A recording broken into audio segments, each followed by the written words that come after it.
Vamos então ao quadro Você Pergunta e o pastor Natanael Rinaldi responde, como sempre, consultando a Bíblia. 3307-4429. Ligue e participe. A irmã Regina Blanco está aqui aguardando a sua ligação, o seu pedido de oração, a sua pergunta.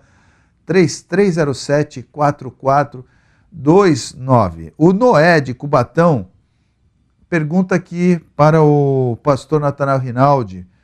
Pastor Natanael Rinaldi, passar no corredor de sal está na Bíblia? Corredor de sal, hein? O irmão procurou e não achou, o irmão Noé. Tem uma igreja que está preparando 1 tonelada de sal. Fale sobre isso, por favor. Resta saber se o sal está do lado, está embaixo, né, pastor? Em cima. Então o Noé aqui de Cubatão pergunta ao senhor se é bíblico passar no corredor de sal.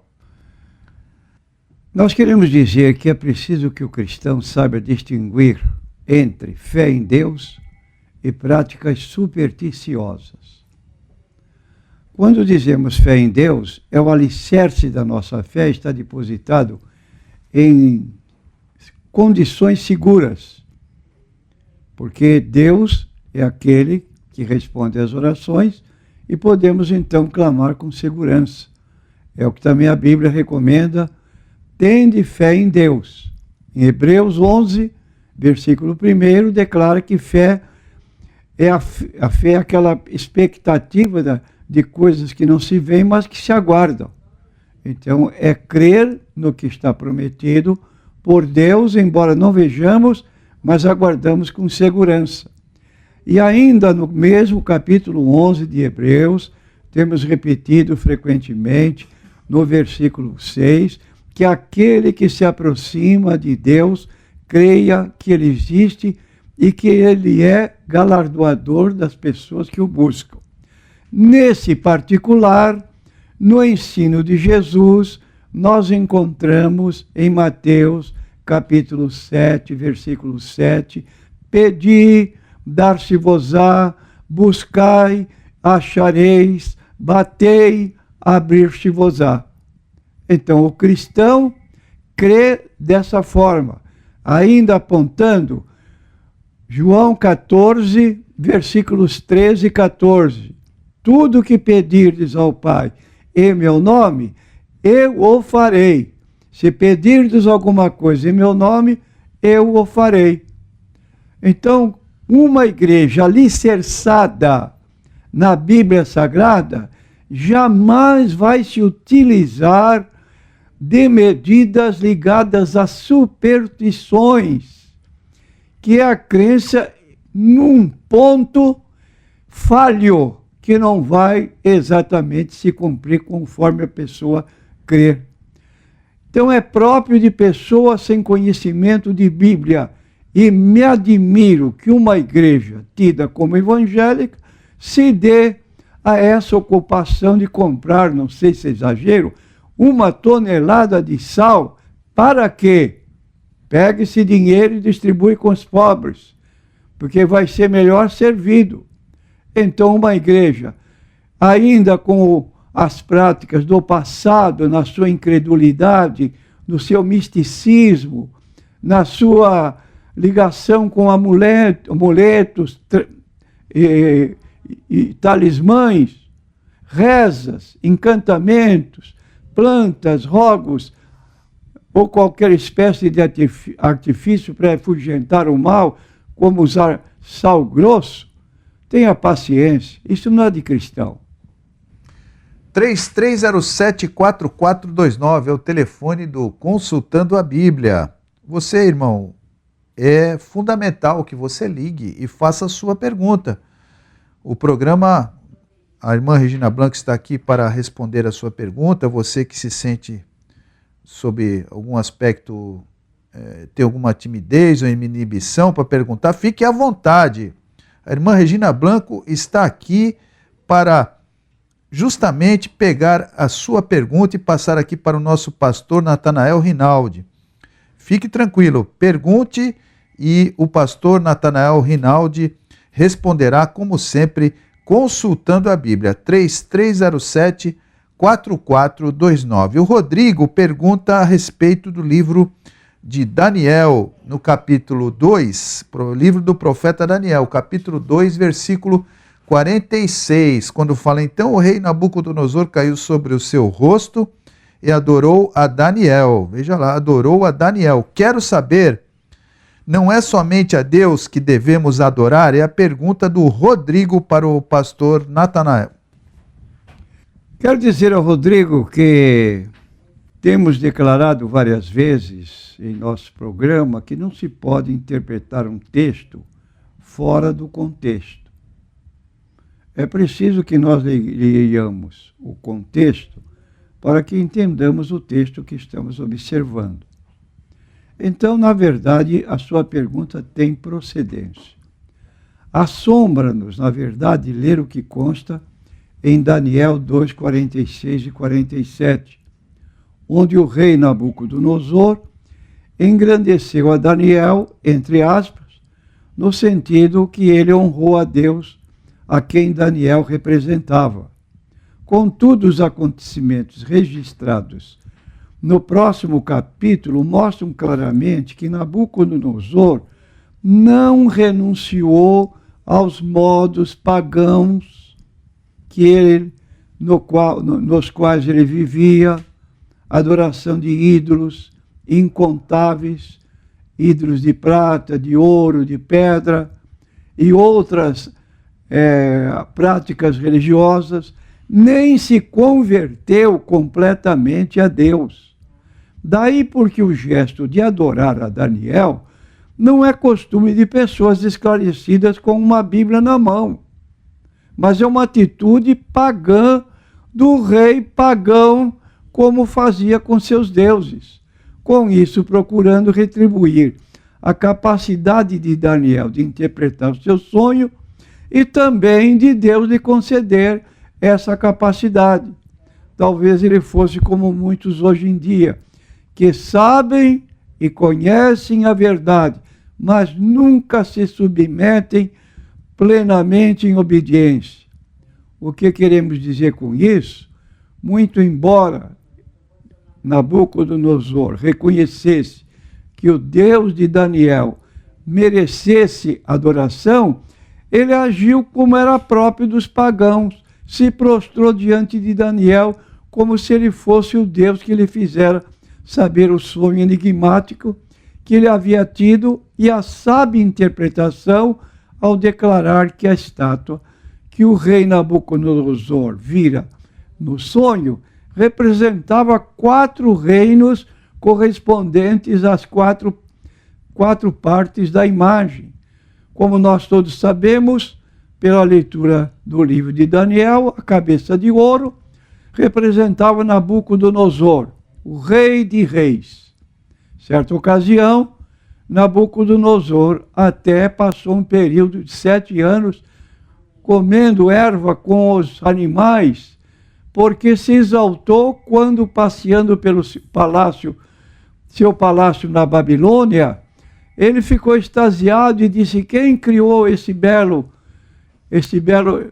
país, essa bela capital, senão eu, Daniel? Aliás, senão eu, Nabucodonosor.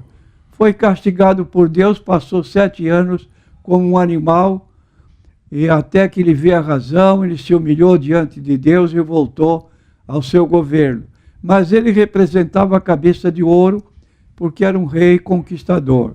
Segundo, disse Daniel que viria o peito de prata da mesma imagem, representava o segundo império, que era representado pelo reino Medo-Persa, governo inferior ao primeiro, mas que tomou o reino de Nabucodonosor. Terceiro, peito de bronze, representado pelo reino grego, pela Grécia, tendo Alexandre o Grande como seu grande imperador. E o quarto império constituído de pernas e pés de barro e ferro, representando parte fraca e parte forte do Império Romano. E de acordo com Daniel 2, 48 e 49, Daniel foi posto como chefe supervisor da província da Babilônia, e seus companheiros também receberam cargos oficiais no reino.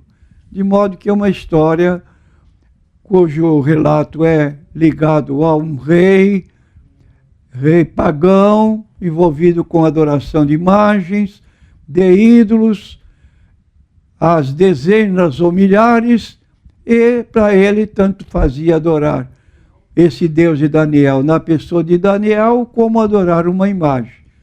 Muito bem, meus prezados ouvintes, amigos, irmãos. O nosso pedido teve êxito. Os irmãos estão ligando bastante aqui para o Consultando a Bíblia. Graças a Deus. A irmã Raquel, da Igreja Novo Alvorecer, de Vicente de Carvalho, ela pergunta aqui, primeiro ela faz uma colocação ao pastor Natanael Rinaldi: seu filho está na escolinha do Santos Futebol Clube, que ontem não teve um bom desempenho, né, irmãos? Ontem foi uma coisa meio esquisita lá na Espanha. E ela coloca aqui, como ele é cristão e é batizado, ele pode estar jogando futebol como carreira? E ainda ela complementa: é certo criar galo de briga e passarinhos? Pastor Natanael Rinaldi. Eu quero dizer à nossa consulente que, embora não digamos nada contrário ao esporte, mas eu considero que o filho de um cristão não é o lugar para ele começar a ser orientado. Ele devia partir primeiro da escola bíblica dominical, todos os domingos está pela manhã na escola bíblica dominical. Se ele faz exercício escolar na Escola dos Santos, deve fazê-lo em outra oportunidade. E o ambiente dele com outros colegas não vai ajudá-lo em nada na vida espiritual. Então a Bíblia faz muita recomendação aos jovens com respeito às companhias com as quais ele anda. E uma criança ainda na sua infância, ele precisava ter companhias mais ligadas à vida cristã para ser um cristão por convicção. Agora, quanto ele estar na escola, não tem objeção, mas uma carreira melhor para ele era se ele fosse um obreiro no trabalho de Deus, mormente agora enquanto é novo, que pode ser orientado pela família para isso. Cabe à família orientar o melhor, e o melhor é trabalhar na obra de Deus.